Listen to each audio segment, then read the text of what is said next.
8월 7일 오늘 만나 성경 말씀은 예레미야 16장 1, 2, 5절입니다. 주님께서 나에게 말씀하셨다. 너는 이곳에서 아내를 맡거나 아들이나 딸을 낳거나 하지 말아라. 그렇다 나 주가 말한다. 너는 초상집에 가지 말아라. 가서 곡하지도 말고 유가족을 위로하여 주지도 말아라. 이것은 내가 이 백성에게 베푼 평화와 사랑과 자비를 다시 거두어 드렸기 때문이다. 나 주의 말이다.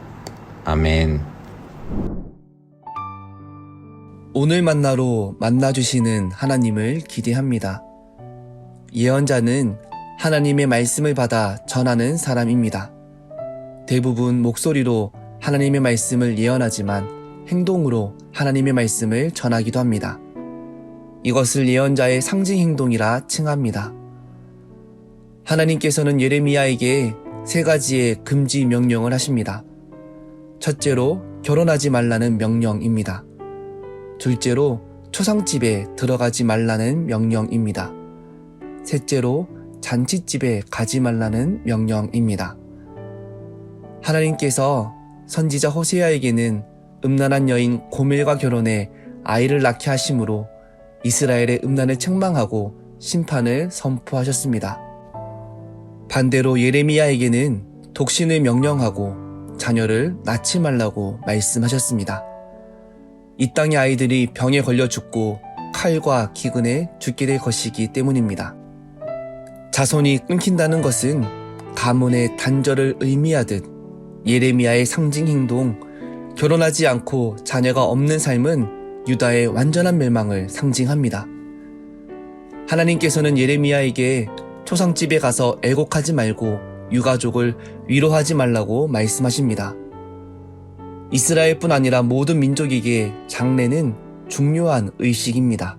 하지만 하나님께서는 자기 백성에게 인자와 긍휼을 거두셨기 때문에 유다 백성들에게 더 이상 위로가 없을 것임을 예레미야의 상징 행동을 통해 보여주셨습니다.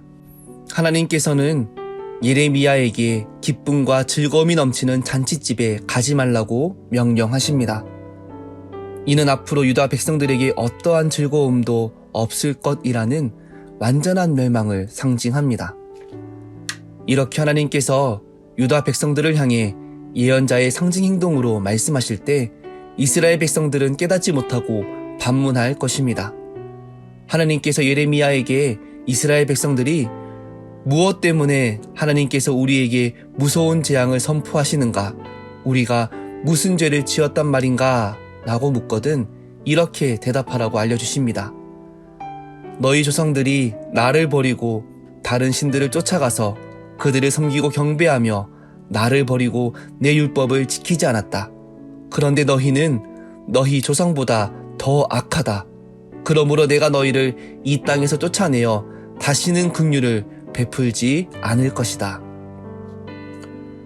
두려운 하나님의 말씀입니다. 사랑과 자비의 하나님이시지만 하나님의 진노가 임할 때 피할 수 없습니다. 유다는 자신의 죄를 알지 못합니다. 하나님께서 우리에게 심판을 선포하시는 이유는 우리가 하나님과의 언약을 파기했기 때문입니다. 하나님께서 심판받아 마땅한 이스라엘을 곧장 심판하지 아니하시고 예언자를 통해 하나님의 진노를 선포하십니다. 하나님의 말씀은 이스라엘의 죄악 중에도 중단되지 않았습니다.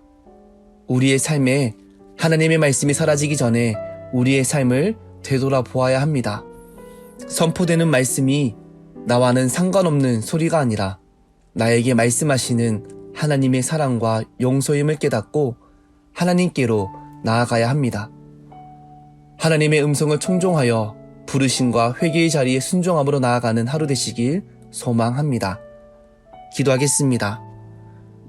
진노 중에도 말씀하시는 하나님, 하나님을 버리고 언약을 따르지 않았던 이스라엘과 같이 우리의 삶도 하나님 앞에 설 수 없는 불의함이 있음을 고백합니다.